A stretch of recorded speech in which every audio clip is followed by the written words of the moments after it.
Hola, buenas tardes y bienvenidos a un nuevo episodio de Charlas con Juan, donde nos, donde nos enfocamos en el tema de la seguridad física de los materiales radioactivos.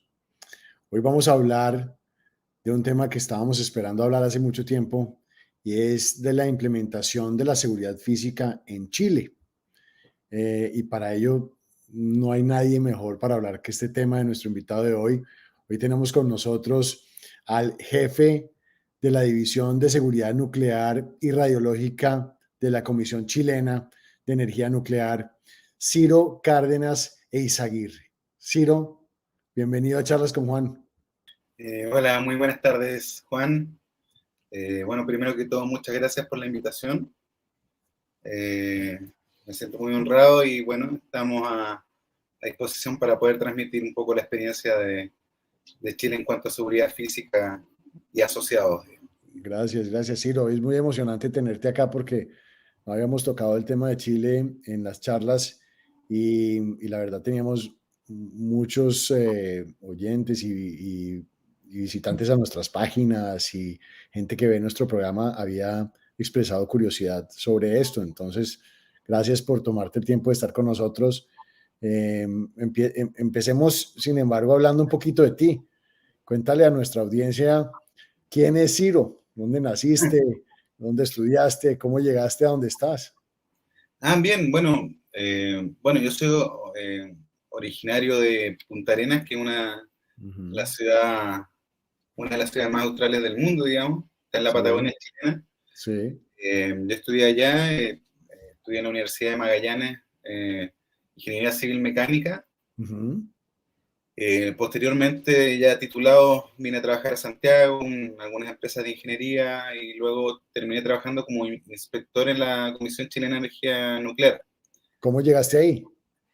Por concurso, en Ah, realidad en la parte pública de todas maneras hay que hacer una postulación. Y ahí estuve trabajando durante 8 años y en ese periodo tuve la oportunidad, becado por el Organismo Internacional de Energía Atómica y auspiciado por la Comisión, obviamente, de ir a estudiar el magíster en Ingeniería en el Instituto Balseiro, en el sí, Centro Atómico de Bariloche, sí. durante, digamos, casi 2 años, que fue como el, el salto tal vez técnico necesario para poder volver y retornar esos conocimientos al país.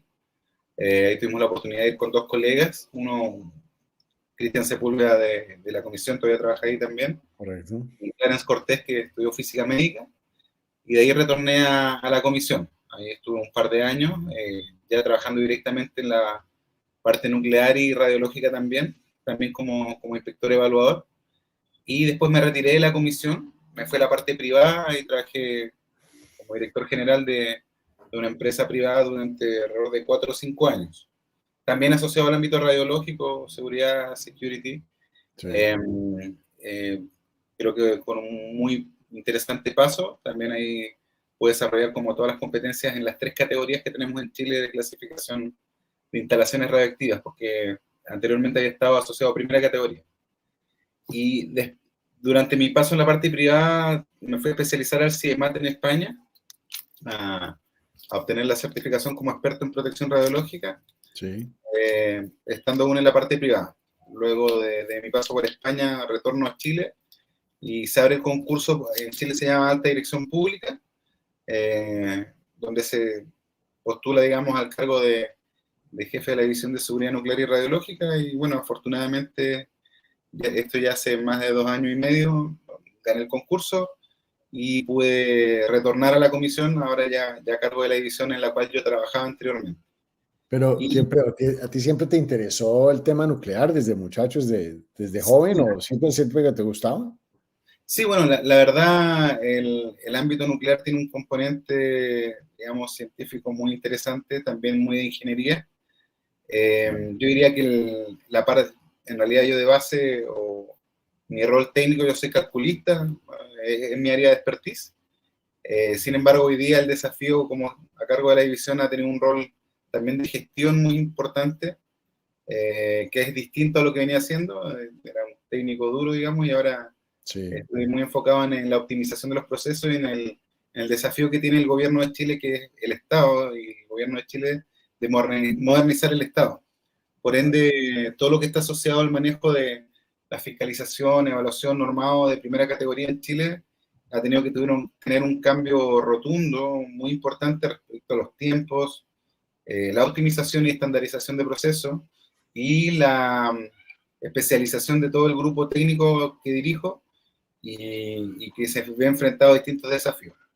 Así que bueno, yo ahora vivo en Santiago hace 10 meses. Ajá. Actualmente vivía en Viña del Mar, ahora ya estoy acá en Santiago, radicado, Feliz. y visitando Punta Arenas. Un saludo ahí para mis hijos que están en Punta Arenas. Qué bueno, qué bueno, qué bueno. Espero poder ir a visitarte un día de estos. No conozco. Cordialmente invitado, no hay problema. Gracias, gracias.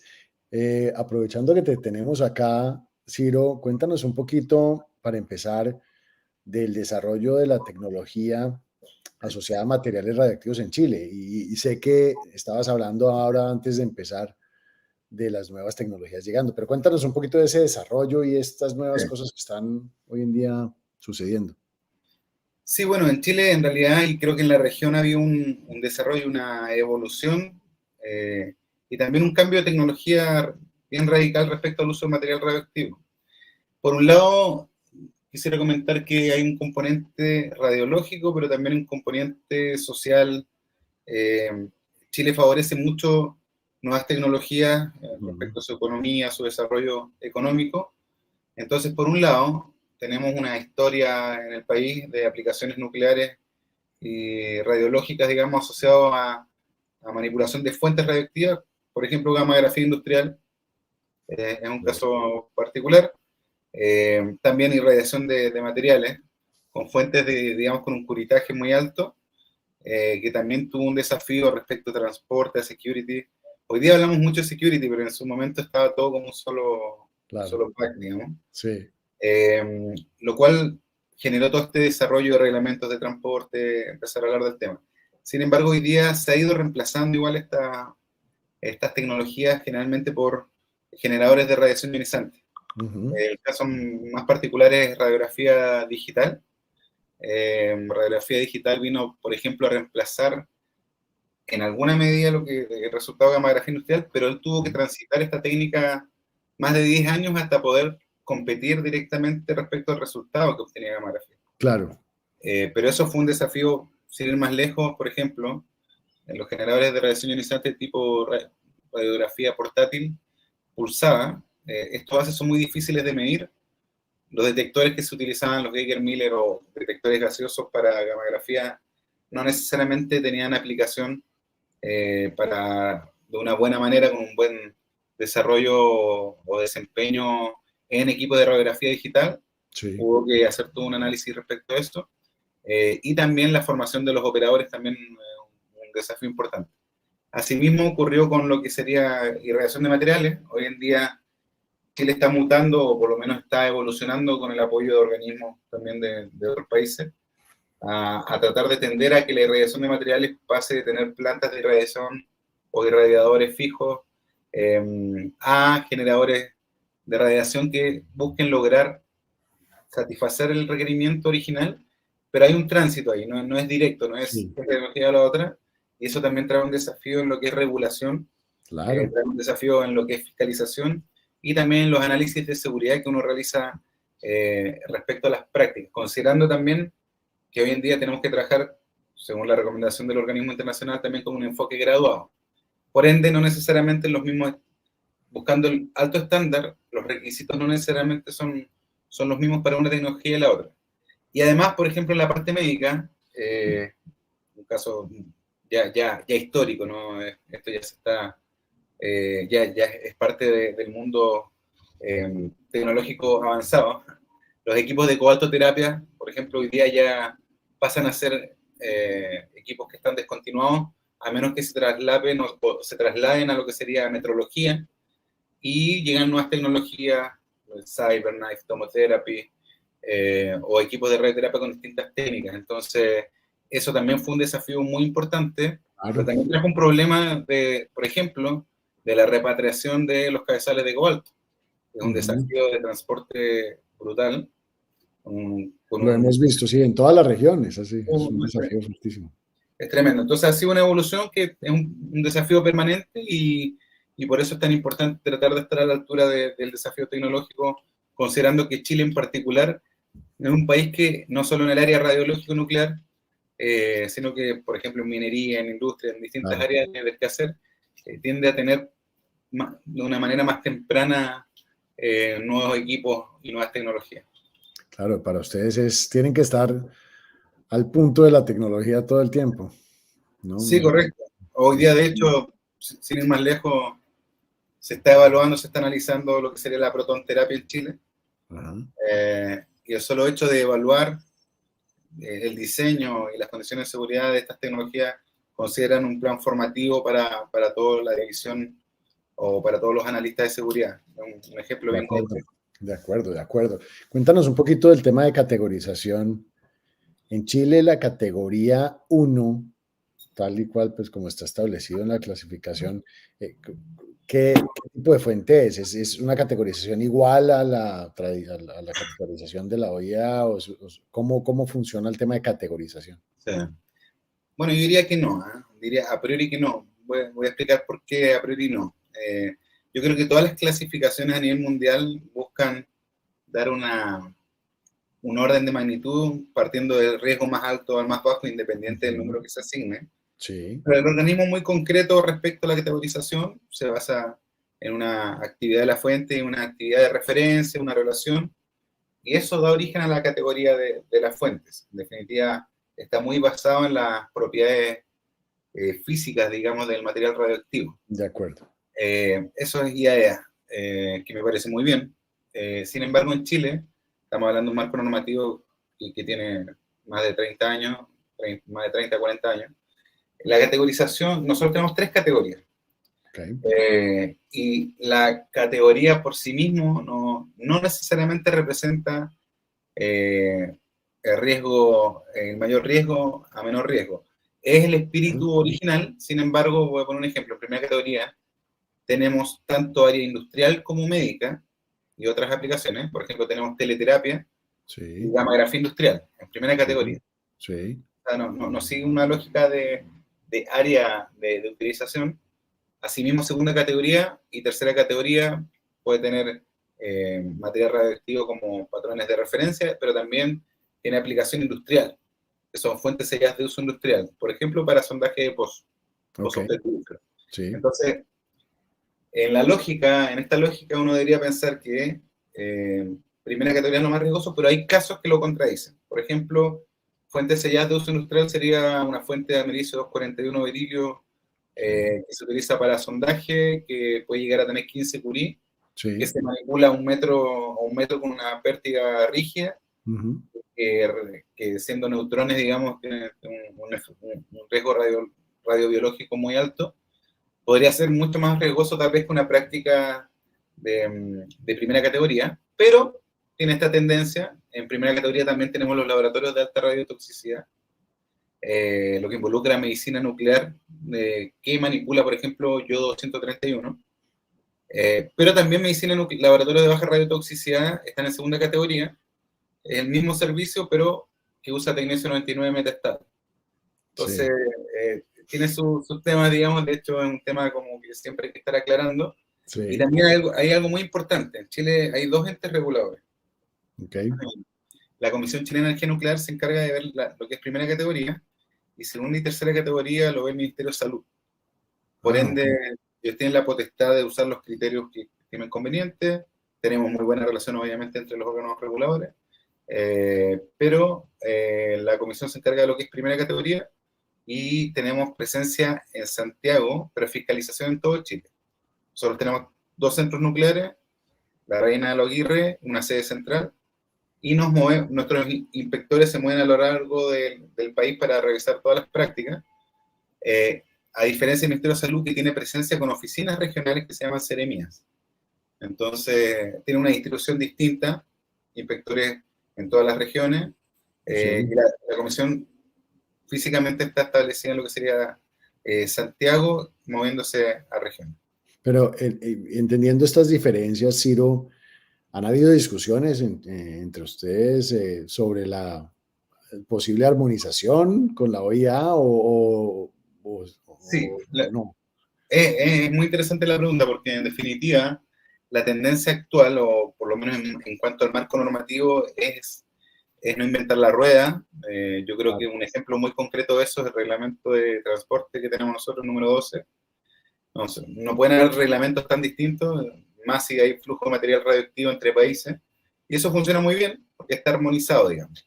En este Ujú. caso, respecto a, yo creo que técnicamente muchos países están adoptando directamente las recomendaciones del IAE y las Claro. nacionalizan, lo cual ha permitido una cierta estandarización. La disyuntiva de esto es que básicamente nosotros tenemos, esto está establecido en el Decreto Supremo 133, que tiene que contar con la firma tanto el ministro de Salud como el ministro de Energía. Claro, claro, claro. Legalmente modificar un reglamento en Chile demanda muchísimo tiempo y eso en la práctica yo no creo que a corto plazo vaya a haber una modificación y por eso es que es tan valioso poder contar con un reglamento como con el que contamos para seguridad física que fue promulgado en 2020. Claro. Es el último reglamento que se ha obtenido, pero en los últimos 30 años. Entonces, Bueno, no, hablando de ese reglamento, pues ¿ustedes tienen autorización para seguridad física o se revisan los requisitos como parte del proceso de la autorización o cómo funciona? Cuenta. sí, en realidad, bueno, security propiamente tal, en Chile pasó a tener como este reglamento en 2020. Sin Sí, embargo, el estándar de seguridad física se viene trabajando hace mucho tiempo. ok. ¿Desde Eh, cuándo? ¿Desde cuándo se le dio una prominencia, o sea, una importancia que tú hayas sentido que haya tomado una, o o sea, que haya yo separado? diría que así como concepto de security tal vez últimamente tiene más ese nombre, pero medidas de seguridad física, desde que se construyó el reactor, digamos que hay Claro. medidas adoptadas. Ya hace 20 años se podría decir que también hubo un esfuerzo muy importante del organismo en promover dentro de la región, y no solo del organismo, también del Departamento de Energía de Estados Unidos, de Ujú. promover lo que sería seguridad física y se recibió mucho apoyo. Hay que decir que Sí. hasta los días de hoy se cuenta con mucho apoyo asociado a la seguridad física. Y bueno, una vez que esto empezó a tener como mucha más fuerza, se empezaron a incorporar límites y condiciones asociados a seguridad física en todo lo que serían las autorizaciones de operación de las instalaciones. Se empezaron a incorporar dentro de las listas de chequeo de inspección los aspectos de seguridad física y por ende, safety y security vienen trabajando juntos históricamente.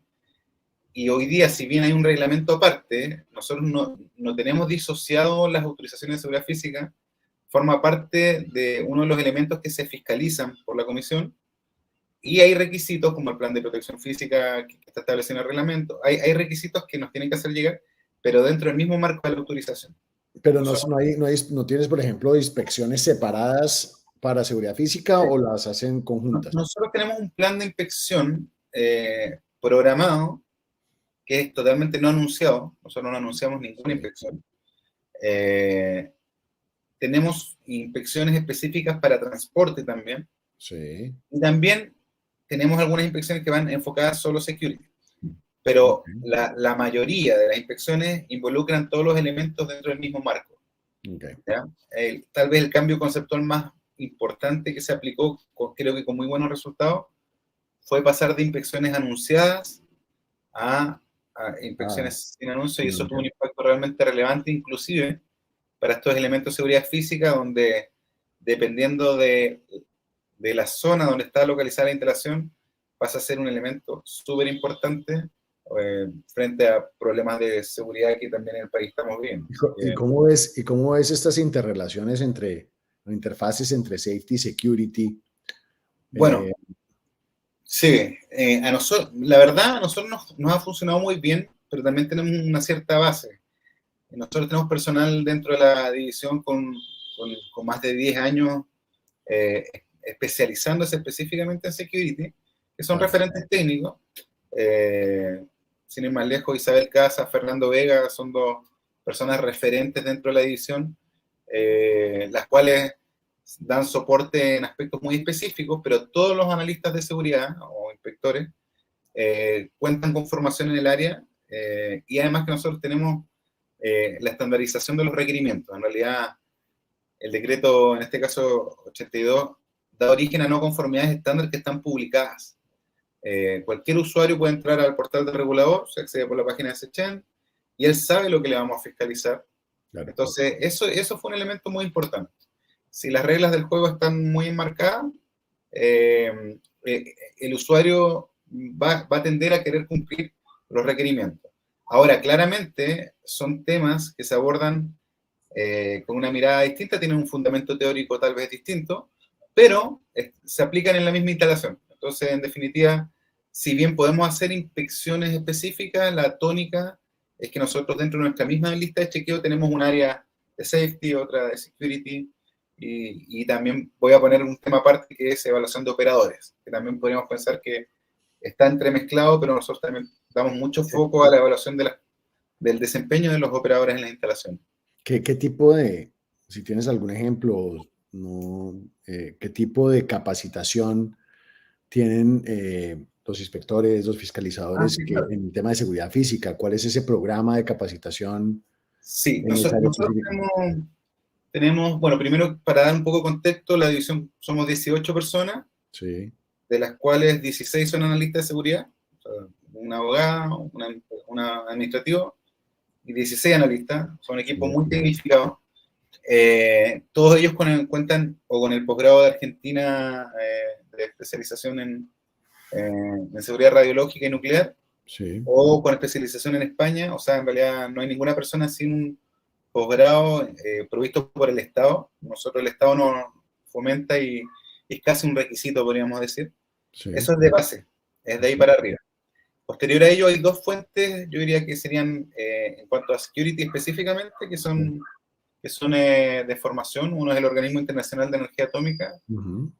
Bueno, tenemos una relación espectacular con el organismo, donde también nosotros contamos con expertos chilenos, o sea, expertos del organismo que vienen desde la división, Claro. y referentes en distintas áreas. Entonces, por un lado sería el organismo internacional, y el otro lado que también nos colabora muchísimo es el Departamento de Energía de Estados Unidos, el DOE, los cuales hacen un trabajo, quiero decir, que no solo con nosotros, por una parte, sino que también con los usuarios.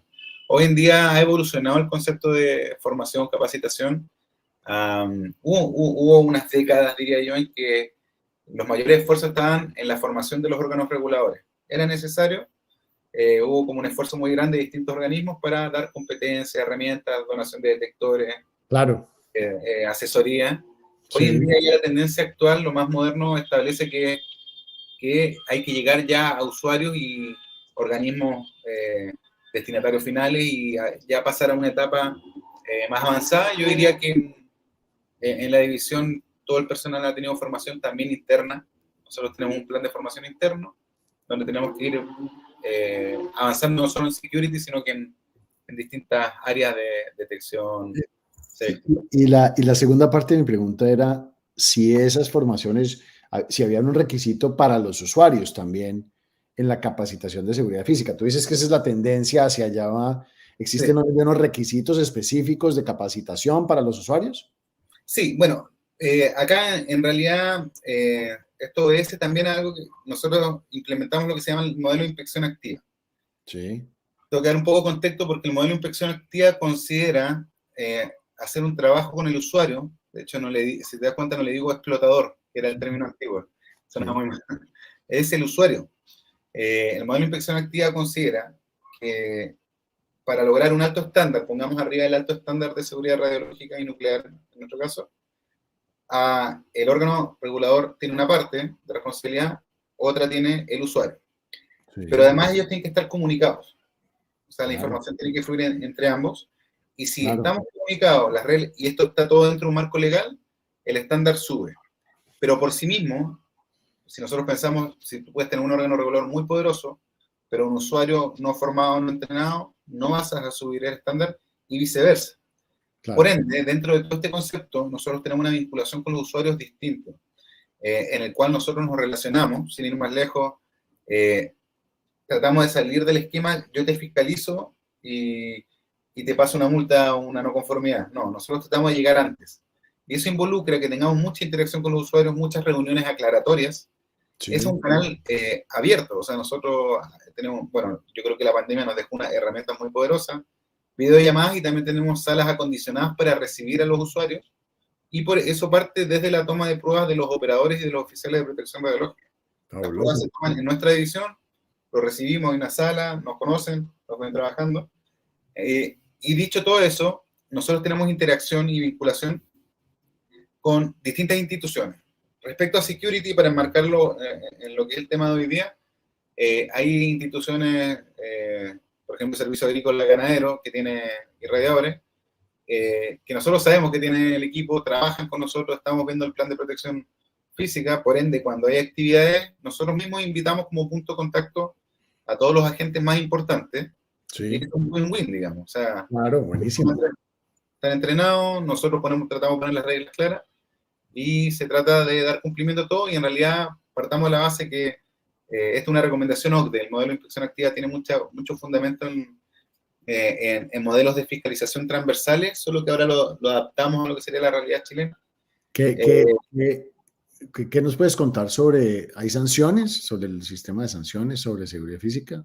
sí, claro, o sea, el marco legal chileno considera a nosotros una ley de seguridad nuclear que tiene artículos específicos, tenemos toda la potestad para levantar medidas coercitivas Ok, en cualquier evento, sea de safety o security, en los cuales pueda poner en riesgo a las personas y el medio ambiente.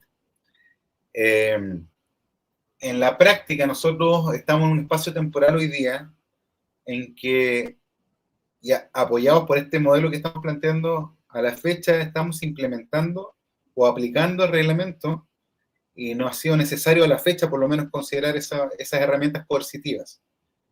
Justamente tratamos de llegar antes, digamos. Yo creo que cuando ya hay una sí, claro, sanción, una medida coercitiva, quiere decir que en realidad el sistema completo falló. claro.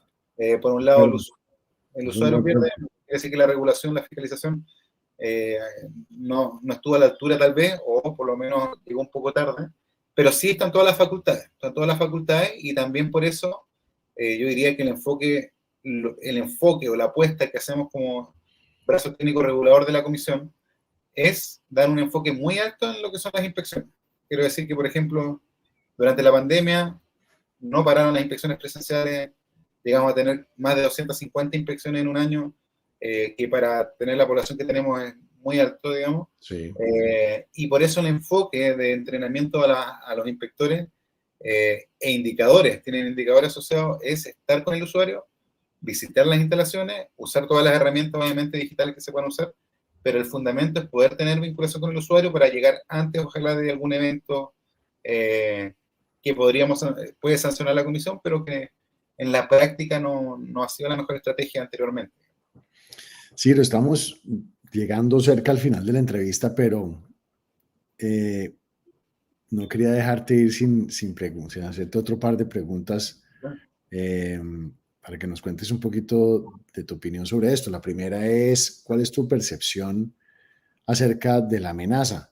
¿Qué opinión, en tu opinión, ha evolucionado la amenaza a través de estos últimos años? ¿Cómo la percibes en tu país? ¿Qué piensas de eso? Es una gran pregunta, Juan. Eh, bueno, la evaluación de amenaza tiene muchos supuestos para poder desarrollar planes y acciones, actividades. Quiero decir que, bueno, la región tiene ciertas particularidades. Eh, yo creo que a mí me pasaba cuando tuve la oportunidad de estar en Europa, que había un ruido muy fuerte, por ejemplo, asociado a terrorismo, Sí, que la verdad yo no lo traía arraigado desde mi país, pero era muy impresionante. Hay amenazas que en ciertas partes del mundo son fundamentales, son muy riesgosas, digamos, o sea, son muy llamativas. En Chile, la percepción de amenaza ha tenido no sé si una evolución o una involución. ok, Quiero pensar que son distintos. sí, En algún momento nosotros tuvimos amenazas muy tradicionales, muy estudiadas y muy documentadas, sí, con muchas referencias, había mucha documentación. Sin embargo, hoy tenemos un contexto distinto, en el cual las formas de transitar, por ejemplo, el delito mutaron y son más originales, son más originales. Claro. Sin ir más lejos, tenemos un rol en esto. Voy a poner un caso muy concreto que es aduana. Sí. Aduana utiliza equipos generadores de radiación ionizante para el escaneo de camiones, que es un elemento clave para lo que son, es una aplicación muy, muy visible, pero que tuvo que evolucionar. En algún momento estos equipos trataban de discriminar entre un equipo orgánico y material orgánico e inorgánico. Tuvo un enfoque, hoy en día derechamente tiene un enfoque tal vez basado en drogas, tal vez basado en aspectos de seguridad convencional. Entonces ahí es donde viene un desafío. El desafío fundamental es tener la capacidad de poder trabajar con otras entidades a nivel nacional e internacional que nos permitan llegar con las aplicaciones en el momento adecuado. En realidad, hoy día se necesita utilizar las mejores aplicaciones para la realidad de las amenazas que tenemos hoy día, que mutaron de una manera muy importante. Y que creo que van a una velocidad que no siempre el Estado necesariamente alcanza a regular. Sobre Entonces, todo el riesgo el ciberriesgo, y esto es un riesgo que bueno, es difícil de seguir, ¿no?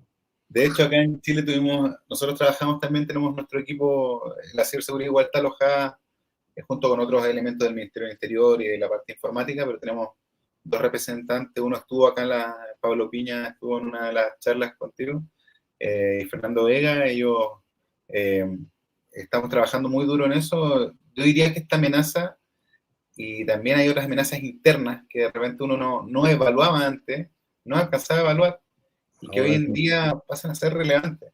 La sí, seguridad de acuerdo, está teniendo impactos muy relevantes, pero es muy rápido. Entonces, muy rápido. formarse es un desafío permanente y, bueno, ese es el desafío permanente que tenemos en la comisión, tratar de estar a la altura para entregar el máximo de aplicaciones, pero con un alto estándar de seguridad y en los tiempos adecuados. Por último, quería preguntarte sobre, ¿has visto es la tendencia de la eliminación de la amenaza a través del reemplazo de las fuentes radiactivas o la sustitución por otras nuevas tecnologías? ¿Cierto? Tú estabas hablando de algunas al principio. ¿Cómo ves esa tendencia en Chile? Sí, yo creo que, bueno, la tendencia tuvo un origen muy de security. O sea, partió pensando en saquemos las fuentes Claro. como equipo generador, pero ahí hubo un problema, que fue que derechamente no era un traspaso de un equipo por otro. El Y puro costos y mantenimientos y correr un temas, desafío tecnológico era cambiar una tecnología por otra. claro, Aparte, normativamente también, quiero decir, o sea, mover la fuente de una irradiadora de un país a otro es un desafío a nivel de claro. licenciamiento, transporte, security, safety, súper importante, pero ha tenido un impulso muy importante con el apoyo, yo diría, de muchas agencias internacionales, mucha asesoría, financiamiento. Hoy en día creo que es quiero poner el ejemplo de los cobaltos fue un camino natural, digamos, porque tenían un mal rendimiento respecto a los aceleradores, pero en la parte, por ejemplo, de irradiación de materiales es muy interesante. Claro. Hoy día las plantas de irradiación multipropósito, pensemos, por ejemplo, que en Chile nosotros si compramos a Argentina, ese transporte, esa reposición de fuentes, si lo vemos tal vez puede ser rentable en un corto plazo, pero a largo plazo no tiene sentido. Por ende, son decisiones país, pero la tendencia actual es definitivamente Es para una ciertas tendencia. prácticas poder hacer reemplazo de la fuente, y hablemos de la fuente sellada, porque en realidad lo que sería medicina nuclear son otras prácticas, es medio irreemplazable en muchos casos, pero creo que es un desafío global, un desafío tanto de lo regulatorio, lo operacional, y creo que, bueno, eso ha permitido también liberar tal vez algunos puntos de concentración de esfuerzos al tener generadores de radiación ionizante. O sea, sin ir más lejos, estos irradiadores que se están instalando acá o que se van a instalar acá en Chile, efectivamente cambian muchas condiciones, muchas restricciones, y es la tendencia actual. Hay que caminar hacia ella.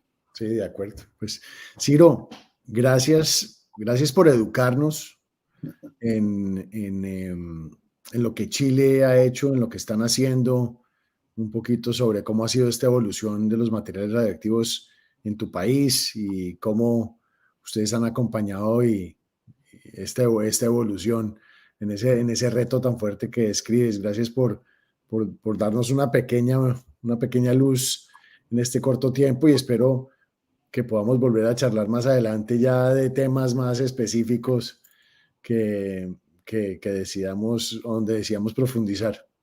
Bien, Juan. Bueno, agradecido por la invitación y quedamos a la orden. Gracias por estar con nosotros. Cuídate. Adiós. Chao. Chao.